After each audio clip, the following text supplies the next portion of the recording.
मित्रांनो, आपली total energy मधलीची second नंबरची केस राहिली होती ना, x is equal two plus minus a/2 म्हणजे particle half of the amplitude. a/2 चा अर्थ काय? हाफ ऑफ द एम्प्लिट्यूड असताना, particle half of the amplitude असताना मग टोटल पोटेन्शियल एनर्जी आणि कायनेटिक एनर्जी काय असेल, बरोबर आहे की नाही? हे काढायचं होतं आपल्याला. ठीक आहे, टोटल एनर्जीचा फॉर्म्युला काय काढला होता आपण? T is equal to 1/2 KA². ठीक आहे, मग मी पहिल्यांदा या एक्सला टोटल एनर्जी कायनेटिक एनर्जीच्या इक्वेशनमध्ये ठेवतो, त्याच्यानंतर याला पोटेन्शियल एनर्जीच्या इक्वेशनमध्ये ठेवतो. त्याच्यानंतर बघूयात की काय इक्वेशन किंवा काय कंडिशन्स मिळत आहेत आपल्याला. याची काय कंडिशन होती कायनेटिक एनर्जीची, किंवा कायनेटिक एनर्जीचं इक्वेशन काय मिळालं होतं? Half KA² minus x². ठीक आहे, याचं काय मिळालं होतं? Potential energy is equal to half K, ठीक आहे, x² मिळालं होतं. दोघांकडे x पाहिजे. हा, टोटल एनर्जीच्या इक्वेशन मध्ये x नाही, कारण हा कॉन्स्टंट आहे. ठीक आहे, मग आता बघा इथे x ची व्हॅल्यू आपल्याला काय कन्सिडर करायची आहे? Plus minus a/2. म्हणजे एक तर प्लस तरी करा किंवा मायनस तरी करा. इथेच टर्म काय? x². इथे पण टर्म काय? x². मग x² इज इक्वल टू काय होईल? a²/2² म्हणजे a²/4 होईल. इकडे सुद्धा x² ची किंमत काय होईल? a² डिवायडेड बाय 4 होईल. ठीक आहे, मग याच्यामध्ये आपण टाकून देऊ वरच्या इक्वेशन मध्ये. या इक्वेशन मध्ये टाका याला. ठीक आहे, या इक्वेशन मध्ये याला टाका. काहीतरी कंडिशन्स मिळतील. Kinetic energy is equal to 1/2 KA² minus a²/4. ठीक आहे, इकडे काय होईल? Potential energy is equal to 1/2 K. x च्या ठिकाणी काय टाकायचं? a²/4 टाकायचं. क्लिअर? मग आता याला जरा सॉल्व करावं लागेल. हा, इकडे काय होईल? 1/2 K, हे 4 इकडे जातील. 4a² मायनस a², मग ते किती होतील? 3a²/4 असं होईल. ठीक आहे, मान्य आहे. आता एक काम करा, 3/4 ला जरा बाहेर काढा आणि या सगळ्यांना सेपरेट घ्या. मग काय होईल? Kinetic energy is equal to 3/4 bracket मध्ये, ठीक आहे, 1/2 KA². ही फक्त अरेंजमेंट केली. हा, मला काहीतरी काढायचं आहे ना, टर्म किंवा काहीतरी इक्वेशन्स काढायचे आहेत ना, त्याच्यामुळे अरेंजमेंट केली. ठीक आहे, मग मला सांगा हे टोटल एनर्जीचं इक्वेशन आहे की नाही? Half KA². म्हणजे मी काय लिहू शकतो? 3/4, ठीक आहे, इंटू टोटल एनर्जी. ठीक आहे, 3/4 इंटू टोटल एनर्जी. ही कशाची कंडिशन मिळाली? कायनेटिक एनर्जीची. ठीक आहे, इकडे काढा. म्हणजे याचा अर्थ काय होतो सर? 3/4 म्हणजे 75%. हा, दिसतंय ना? ठीक आहे, 3/4 चा अर्थ काय? 75%. हा, 3/4 याला काय म्हणत असतो आपण? 75%. बरोबर आहे की नाही? 1/2 चा अर्थ काय? 50%. ठीक आहे, 1/3 चा अर्थ किती होतो? 33%, नियर अबाउट. ठीक आहे, तसाच 1/4 चा अर्थ काय होते? 25%. हे माहिती आहे ना आपल्याला? हे माहिती आहे आपल्याला. 3/4 म्हणजे 75%. कसं काय सर? 4 पैकी 3 आहेत ना? 4 पैकी 3 म्हणजे 75% असते सर. ठीक आहे, म्हणजे मग मी असं म्हणू शकतो का? बघा बरं, की kinetic energy is equal to 75% into total energy. ठीक आहे, ठीक आहे, याला मिटवतोय मी. हे याच्यानंतरच्या स्टेप्स महत्वाच्या आहेत, ते मी वरती लिहितो. यानंतर काय लिहिणार आहोत आपण? Kinetic energy is equal to 75% of total energy. आणि ही कंडिशन महत्वाची होती या पर्टिक्युलर केसमध्ये. म्हणजे हाफ ऑफ द एम्प्लिट्यूड साठी, हाफ ऑफ द एम्प्लिट्यूडच्या वेळेस कायनेटिक एनर्जी किती राहते? टोटल एनर्जीच्या 75%. म्हणजे फॉर एक्झाम्पल टोटल एनर्जी आहे 100. टोटल एनर्जी आहे 100, तर अर्ध्या एम्प्लिट्यूड. ठीक आहे, माहिती आहे ना हे आता आपल्याला कन्सेप्ट. ठीक आहे, हा आपला मेन पोझिशन, ही आपली पॉझिटिव्ह एक्स्ट्रीम, ही आपली निगेटिव्ह एक्स्ट्रीम. तर हे काय, ही कंडिशन कोणती आहे? की इथून इथपर्यंत तर ए असतो. ठीक आहे, इथून इथपर्यंत ए असतो. इथे कुठेतरी a/2 पण येईल. मग या a/2 या लोकेशनला x इज इक्वल टू, इथं x झाला ना, a/2 x is equal to a/2 या लोकेशनच्या वेळेस कायनेटिक एनर्जी किती आहे? 75% ऑफ टोटल एनर्जी. म्हणजे या पॉइंटला कायनेटिक एनर्जी 75% आहे. 100 जर टोटल एनर्जी असेल तर 75 कायनेटिक एनर्जीच आहे. आता याच पॉइंटला पोटेन्शियल एनर्जी पण असेल ना काहीतरी. सगळेजण व्हेरिएबल राहते, पोटेन्शियल एनर्जी, कायनेटिक एनर्जी. तर पोटेन्शियल एनर्जीचं काढूया. ठीक आहे, हे करत होतो आपण potential energy. Potential energy is equal to इथपर्यंत आला आपल्याकडे. ती 1/4 ला मी बाहेर काढतो आणि ब्रॅकेटमध्ये लिहितो 1/2 KA². या स्टेपवरनं या स्टेपवर आलो. बघा आपण, हे बाकीचं माहिती आहे आता आपल्याला. मग काय इक्वेशन मिळतं? Potential energy is equal to 1/4 into total energy मिळते, कारण हे इक्वेशन टोटल एनर्जीचं आहे ना, हाफ के ए स्क्वेअर आत्ताच लिहिलं होतं. ठीक आहे, याला मिटवतोय मी. ठीक, हाफ के ए स्क्वेअर म्हणजे याचा अर्थ काय होते सर, पोटेन्शियल एनर्जी 1/4 ला 25% म्हणतात. 1/4 म्हणजे 4चा 1 भाग ना, तर 25% असते ते. ठीक आहे, 25% म्हणतात 1/4 ला. 1/40 potential energy is equal to 25% of total energy. याचा अर्थ काय होते सर, हे कन्क्ल्युजन फार महत्वाचे आहेत. हे आणि हे कन्क्ल्युजन महत्वाचे आहेत या केससाठी. याचा अर्थ काय होते सर, याचा अर्थ असा होते की मीन पोझिशन पासून, ठीक आहे, ही झाली पॉझिटिव्ह एक्स्ट्रीम, ही झाली निगेटिव्ह एक्स्ट्रीम. ठीक, A/2 ला पोटेन्शियल एनर्जी किती आहे, 25% ऑफ टोटल एनर्जी.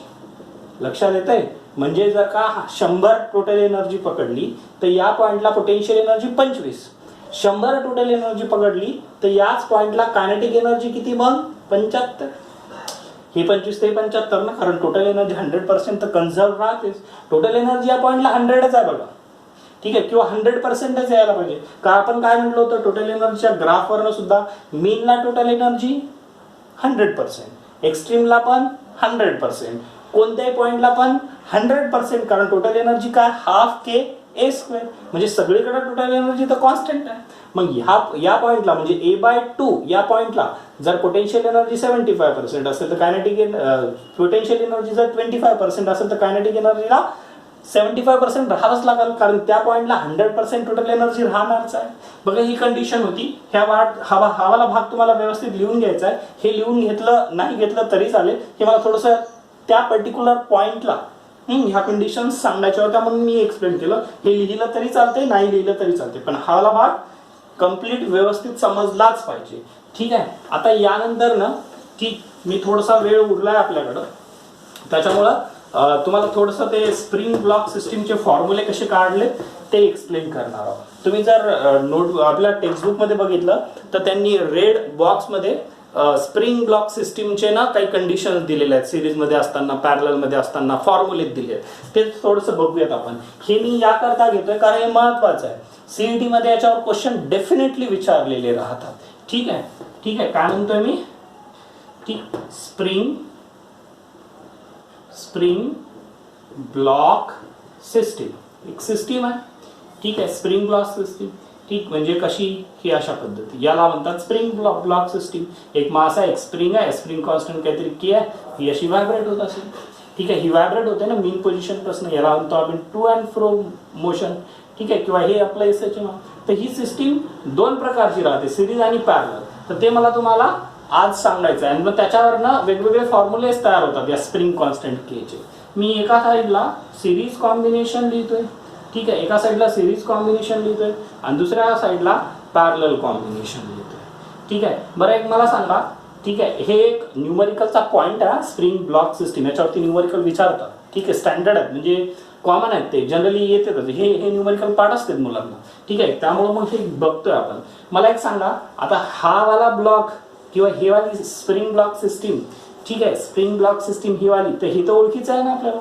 याचा फोर्स किती, याच्यावरती रिस्टोरिंग फोर्स जो होतो तो माहिती आहे आपल्याला, F is equal to minus के.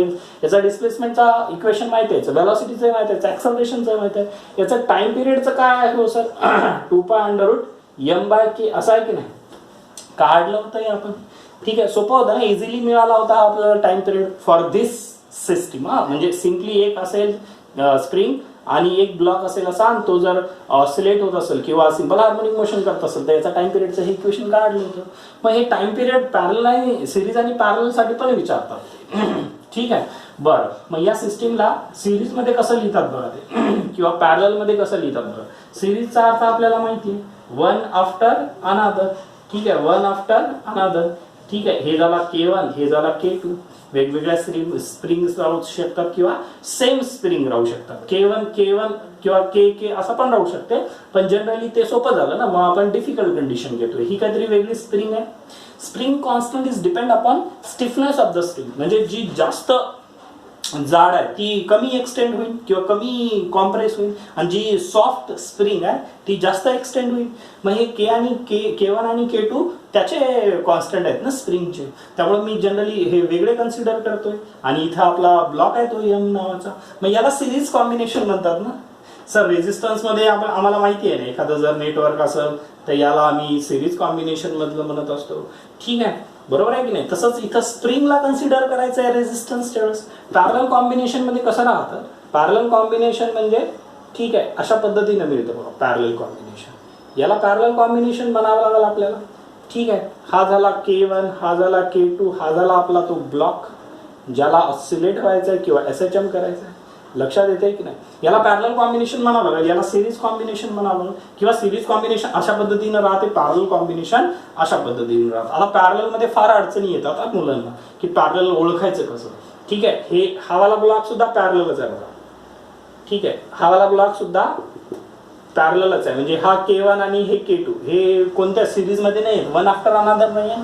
जर सलग एका स्प्रिंगचं एंड दुसऱ्या स्प्रिंगच्या एंड सोबत असं सलग असं तर त्याला सिरीज म्हणतात. हे आहे का, हे नाही आहे तसं. हे पण पॅरललच्याच कंडिशन मध्ये येते. मला जास्त कन्फ्यूज करायचं नाहीये तुम्हाला. आज मला फक्त हे फॉर्म्युले आणि त्याचा एक्सप्लेन करून दाखवायचं की ते आले कसे, टेक्स्टबुक मध्ये बरोबर दिलेले नाही आहेत. ठीक आहे, थोडक्यात मला काय सांगायचं होतं की स्प्रिंग ब्लॉक सिस्टीम दोन प्रकारचे कॉम्बिनेशन याचे राहतात, एक म्हणजे सिरीज कॉम्बिनेशन, एक म्हणजे पॅरलल कॉम्बिनेशन. मी त्यातला सिम्पलेस्ट फॉर्म घेतला. आता याचा काय फॉर्म्युला राहतो आणि याचा काय फॉर्म्युला राहतो तो काढायचा आहे आपल्याला. ठीक आहे, टाइम पिरियडचा फॉर्म्युला.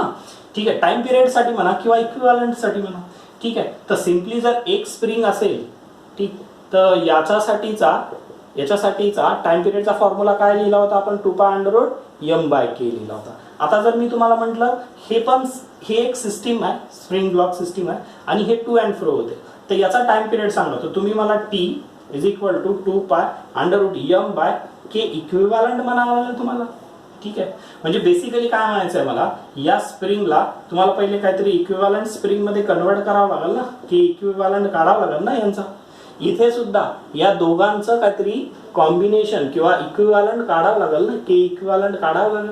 ठीक आहे, आणि मग त्याच्यानंतर तुम्हाला सांगते T = 2π√m/k इक्विव्हॅलंट म्हणावं लागेल. इथे पण तसंच T = 2π√m/k इक्विव्हॅलंट. ठीक आहे, लक्षात आलं. म्हणजे K इक्विव्हॅलंट काढणं महत्वाचं राहतं. एकच जर स्प्रिंग असेल तर m/k हे फॉर्म्युला जरा रिकॉल करा. ठीक आहे, लास्ट लेक्चर मध्ये झाले होते आपले. ठीक आहे, दिसतंय की नाही, बरोबर आहे, हे लक्षात आलं पाहिजे. हा, मग आता मला याच्यासाठीचे फॉर्म्युले सांगायचे आहेत तुम्हाला. बघा, सिरीज साठी फॉर्म्युला असतो 1/k equivalent = 1/k1 + 1/k2 plus असं डॉट डॉट डॉट.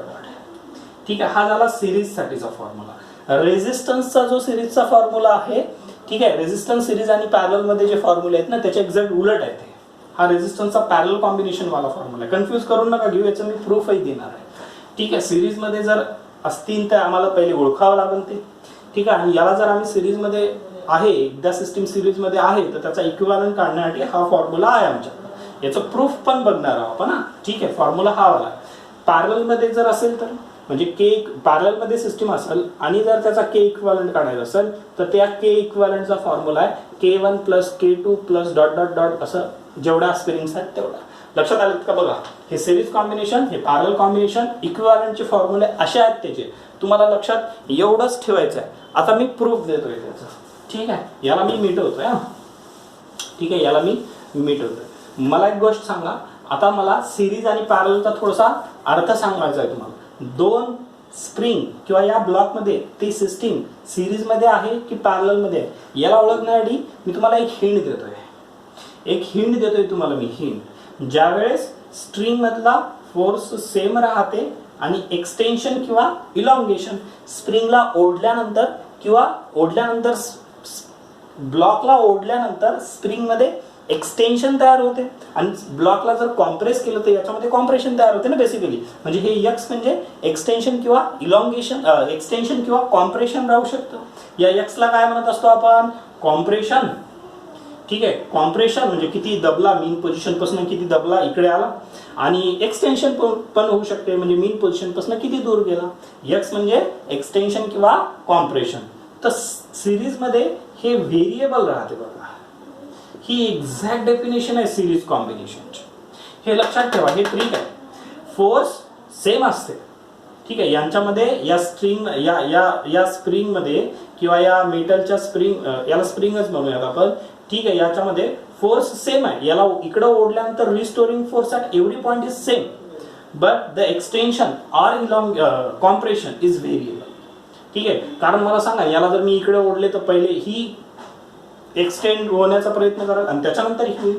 म्हणजे याच्यासाठी काहीतरी x1 म्हणावं लागेल, याच्यासाठी काहीतरी x2 म्हणावं लागेल, बरोबर आहे की नाही. म्हणजे मी काय लिहिलं, x is equal to variable, force is equal to same.